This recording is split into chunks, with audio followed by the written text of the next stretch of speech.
Merci beaucoup, Damien. Enfin, c'est bizarre de remercier un Damien quand on s'appelle Damien, mais merci beaucoup pour ces très gentils mots d'introduction. Effectivement, il se peut qu'à un moment, je passe en mute en urgence, juste pour quelques secondes, parce que j'ai vraiment, on vient d'avoir un enfant avec ma compagne, et elle a à peine 3 semaines, donc c'est un peu difficile de lui dire de ne pas pleurer pendant une petite demi-heure. Donc par où commencer après cette bonne introduction? Effectivement, j'ai été recruté très récemment chez Wimix. C'est un plaisir d'être là aujourd'hui. Merci à vous d'être venus. Et aujourd'hui, on va parler rapidement des traitements efficaces et responsables qu'on peut tenter de mettre en place pour les données du web. Alors, normalement, le but de l'intro, d'après ce que j'ai compris, c'est de décrire rapidement ce qu'un chercheur a fait jusqu'à présent, ce qu'il compte faire.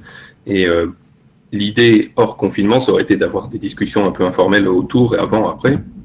Mais alors, puisqu'on ne peut pas le faire, je vais commencer par rapidement vous dire un peu mon parcours. Donc, j'ai commencé par travailler autour des données du web à l'INRIA Rhône-Alpes, où j'ai fait ma thèse, sous la direction de Nabil Layaïda et Pierre Geneves. Donc, j'ai fait une thèse là-bas, ensuite suivi d'un court postdoc de presque 1 an avec eux.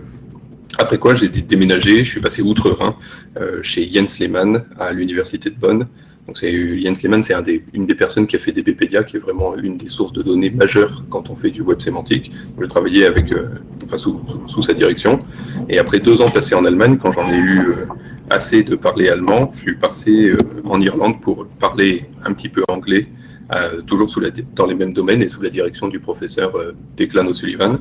Et très récemment, en janvier dernier, j'ai rejoint les rangs de l'équipe Wimix avec Fabien Grandon à INRI, à Sophia Antipolis. En théorie, là où on est aujourd'hui, même si aujourd'hui on est chacun chez soi. Donc, comme Damien l'a indiqué, rapidement, le contexte de mes travaux, ça a été vraiment les données du web. Alors, les données du web, qu'est-ce qu'on peut en dire? On le sait, le type de données qu'on peut avoir sur le web peut varier et les intérêts et les centres et les domaines aussi varient. C'est-à-dire qu'on peut avoir par exemple des données qui sont un peu typées sémantiques avec des graphes d'informations génériques et généraux comme par exemple Wikidata ou DBpedia. On peut avoir des données médicales, on peut avoir des données de code source ou des données géographiques comme OpenStreetMap. Damien l'a justement remarqué tout à l'heure. Et toutes ces données ont des structures et des formats différents, c'est-à-dire que ça peut être des images, des vidéos, ou bien, ce qui a particulièrement été mon centre d'intérêt jusqu'à présent, des graphes, c'est-à-dire des graphes de liens sociaux, par exemple, comme on peut avoir sur les réseaux sociaux, ou la représentation de certaines molécules comme des protéines, on peut voir ça sous forme de graphes. Et par essence, le web, on le sait, est très décentralisé, c'est-à-dire qu'on a une multitude de serveurs, donc de sources différentes et indépendantes, qu'on peut potentiellement requêter et qui peuvent enrichir les données générales et la connaissance d'un point de vue général. Et donc tout ça, ça tombe sous ce qu'on appelle les V du Big Data qui ont fait le buzz il y a quelques années, notamment les grands volumes de données avec une large variété et une forte vélocité. Alors ce qu'on appelle vélocité, c'est plutôt le dynamisme des données, c'est-à-dire la propension qu'elle va avoir à se rafraîchir régulièrement. Et en particulier, moi je me suis focalisé sur les données j'ai sauté une diapo, sur les données du web sémantique. Donc c'est une initiative standardisée par le W3C qui vise à faciliter le partage et la réutilisation de données du web. Donc il y a une série de standards. Et moi, en particulier, je me suis focalisé sur RDF et Sparkle, qui sont les standards, on va dire, un peu du bas du millefeuille. RDF, c'est comment on représente la donnée, et Sparkle, comment est-ce qu'après on la requête. Ça pourrait être les équivalents, on pourrait dire, de SQL, mais pour le web sémantique. En particulier, les données RDF, pour Resource Description Framework, elles sont structurées sous forme de triplet, où on a un sujet, un prédicat, un objet. Le sujet, il représente la ressource qu'on a envie de décrire. Le prédicat, l'action qu'on a envie, ou la propriété qu'on a envie d'appliquer à cette ressource. Et puis l'objet, c'est soit une valeur, soit une autre ressource pour connecter le graphe. Et donc j'ai mis à gauche de la diapo une représentation rapide d'un graphe qu'on peut imaginer trouver sur le web avec des données un peu des données de connaissances entre des personnes, des visites, des données un peu touristiques. On va réutiliser cet exemple un peu après. Une fois ce contexte fait, quelles ont été mes principales contributions, mes focus d'un point de vue recherche? Alors, pendant ma thèse, j'ai principalement travaillé à comment est-ce qu'on fait pour interroger des sources de données RDF qui sont distribuées. En pratique, comment est-ce qu'on fait pour couper un graphe en morceaux, pour le stocker sur plusieurs nœuds? Et après, comment est-ce qu'on fait pour avoir un plan de requêtage efficace, on va dire, sur tout ça? Alors, juste d'un point de vue nomenclature, parce qu'on n'est pas toujours aligné exactement entre toutes les communautés, ce que nous, on appelle dans le Semantic Web des données distribuées, ça correspond au fait d'avoir une source de données, en gros, un gros knowledge graph, réparti sur plusieurs nœuds, c'est-à-dire ce cas de figure. C'est pas exactement la même chose que plusieurs sources distinctes. On verra ça un peu plus tard. En pratique, dans ce contexte-là, ce qu'on a fait, c'est donc ça c'était en thèse chez T-Rex à Grenoble. En pratique, ce qu'on a fait, c'est qu'on a réfléchi à quel type d'outils on peut utiliser pour répartir proprement les données, pour ensuite les requêter. Et donc, ce qu'on a fait, c'est qu'on a utilisé HDFS pour stocker les fichiers sur plein de nœuds. Et ensuite, on a utilisé Apache Spark. À l'époque, c'était très à la mode. Enfin, ça l'est toujours, mais à l'époque, c'était vraiment cool d'utiliser Apache Spark pour ensuite ramasser les informations. Et donc, ça permettait d'avoir de facto plusieurs propriétés, comme des propriétés de résilience et de robustesse des algos qu'on a mis en place. Et en particulier, après, nous, on a travaillé à comment partitionner le graphe, c'est-à-dire comment le découper. Donc, on a évalué des découpages verticaux et sémantiques, c'est comme ça que ça s'appelle. Verticaux, c'est quand on découpe en gardant en commun le prédicat, là où sémantique, ça va être de garder les sujets en commun, c'est-à-dire qu'on sous-coupe le graphe par ou prédicat ou sujet commun. Et une fois ça effectué, on a travaillé à mettre en place une chaîne de traitement complète qui serait capable donc ça on a codé ça en OCaml pour la partie technique, mais qui est capable de prendre une requête Sparkle, de la découper en morceaux, et ensuite de la traduire directement en langage Scala qui va être après compilé pour Apache Spark. Et ensuite, on exécute tout ça. Donc ça, c'était en pratique ce qu'on avait fait. Et on a obtenu vraiment de très bons résultats. Enfin, on pourra revenir en détail un peu après, mais là, par souci de temps, j'avance. Une fois qu'on s'est doté de ce type d'outils, c'est-à-dire de ce type d'outils capable de requêter des graphes distribués sur plusieurs nœuds, ce qu'on a envie de faire, c'est charger ces nœuds, charger le cluster pour passer dans des contextes un peu plus de large données.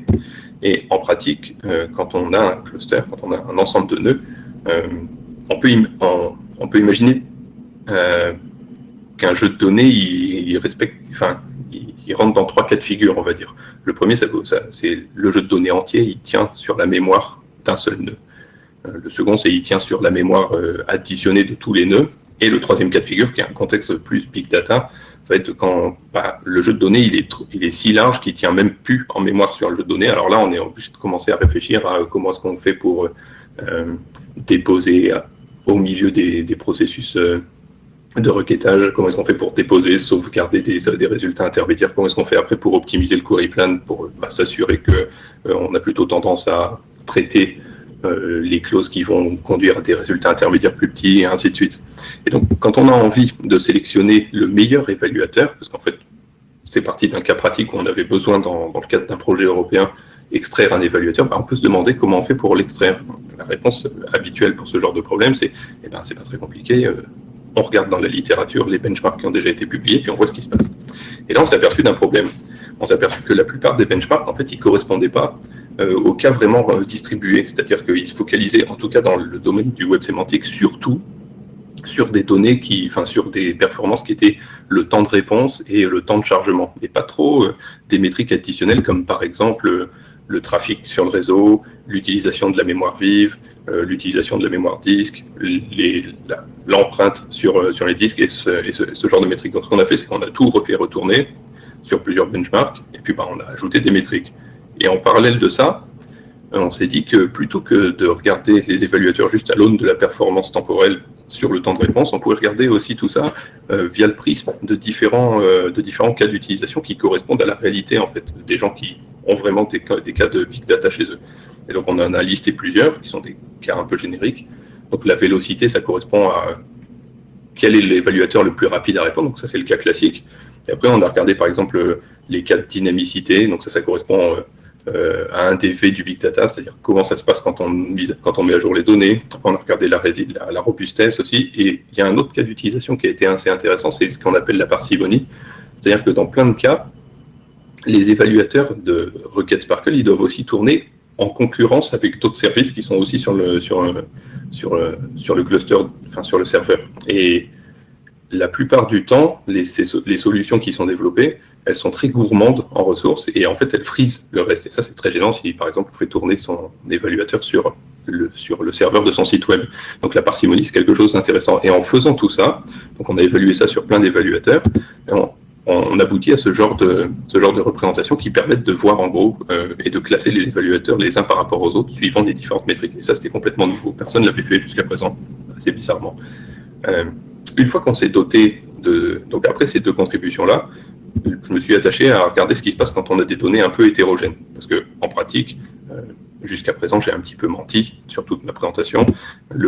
Les données du web, en pratique, elles sont beaucoup plus complexes. La réalité est plus complexe que ce qu'on a vu dès le départ. C'est-à-dire qu'on a des sources multiples. Donc là, j'ai mis un code couleur rapide pour les différentes sources. Et on a surtout des formats et des structures différentes. Par exemple, ici, Mona Lisa, ça va certainement être une image. La Joconde à Washington, c'est un film. Ici, on a des données qui sont certainement stockées puisque c'est une date de naissance dans des CSV, dans des fichiers CSV. Là où ici, on a vraiment un graphe RDF peut-être. Bref, moralité, c'est assez compliqué. Et ce qu'on a mis en place, donc ça c'était durant mon postdoc en Allemagne, ce qu'on a mis en place et ce sur quoi j'ai travaillé, c'est une architecture pour être capable d'évaluer tout ça, d'évaluer des requêtes toujours Sparkle avec des ontologies de web sémantique, mais en attaquant des différentes sources de données structurées différemment. Donc voilà en gros l'architecture qu'on a mis en place. Je ne vais pas rentrer dans le détail de tous les blocs, mais en pratique, ce qu'on a mis en place, c'est une architecture assez intuitive, où l'ensemble du système prend en entrée une requête, un ensemble de mappings qui vont servir ensuite à convertir les bouts de données, et ensuite on remappe tout. Alors en pratique, voilà ce qui se passe. On a différentes sources en bas, qui sont certainement structurées différemment. On met au-dessus, on implémente un ensemble de data, des wrappers, des connecteurs de données, et ensuite, une fois qu'on a pris notre requête, on la décompose, de telle sorte qu'on est capable de savoir où aller chercher quoi, et chaque sous-bloc de requête, on la traduit dans le jeu de requête, dans le langage de requêtage ad hoc pour chacune des sources. On récupère ensuite les résultats. Éventuellement, on a un peu de sucre syntaxique en transformation pour rassembler tout ça. On joint et on donne le résultat final. Alors, on se doute bien qu'il y a plein de limitations à cette approche-là, parce que tous les langages ne permettent pas d'être traduits dans un sens et dans un autre comme on veut. Donc, il y avait évidemment plein de restrictions sur les grammaires qu'on comprenait sur chacun des langages. Et donc, juste pour donner une idée du processus, quand on prend une grosse requête Sparkle à l'origine, on veut l'évaluer sur plusieurs nœuds de structures différentes, voilà en gros ce qu'on faisait nous en pratique sur la requête. Déjà, on commençait par la regrouper en fonction des jointures communes sur des sujets communs. Ensuite, on applique le Relevant Source Detection avec les mappings pour aller chercher les bonnes réponses sur chacun des sous-blocs.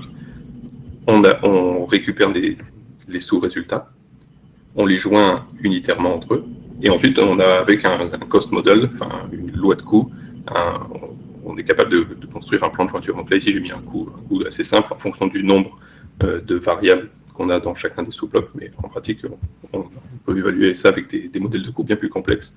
Et donc voilà en substance ce sur quoi j'ai travaillé avant d'arriver ici. Donc je vais terminer cette présentation en donnant une idée de ce sur quoi j'ai envie de m'orienter maintenant, toujours en restant dans le même domaine. Donc on l'a vu, les données du web, elles sont finalement très complexes, avec des sources différentes et des formats différents de données. Mais en plus de ça, il y a un aspect que j'ai pas encore traité, c'est de regarder aussi la valeur qu'ont les données. C'est-à-dire que la donnée en elle-même, évidemment, suivant ce dont elle parle, elle n'a pas la même valeur, elle n'a pas le même poids, on va dire. Il peut y avoir sur Internet sur le web des données qui sont personnelles, des données confidentielles, des données médicales qui sont issues de records de patients. Et en plus de ça, évidemment, il y a un ensemble de législations et de règles à respecter. Donc en France, il y a la CNIL qui veille au grain. En Europe, la GDPR elle a été mise en place il y a peu. Aux États-Unis, il y a la CCPA, tout ce genre de législation. Et donc en pratique, moi, ce que j'aimerais bien à terme avoir, c'est être capable de requêter tout ce type de données différentes qui sont hétérogènes, tout en protégeant l'accès à ces données, pour n'autoriser que ceux qui ont vraiment le droit à être capables de requêter ce qu'ils veulent. Donc ça, c'est ma vision à long terme, avoir un écosystème en fait qui englobe tout ça à la fois, et qui protège à la fois les citoyens et qui aide les différents acteurs à extraire ce qu'ils veulent de manière issue de sources toujours hétérogènes, de manière respectueuse. Donc ça conduit à avoir plusieurs challenges. Donc il y a déjà le challenge des données hétérogènes. Ça, c'est le premier axe de recherche, on va dire. Ensuite, il y a le deuxième aspect qui est l'aspect de responsable autour du web, à savoir garantir la protection des citoyens, puis enfin combiner tout ça, par exemple avec un langage de pipeline, donc ça c'est plus orienté PL, pour faire ça, pour travailler sur les données du web.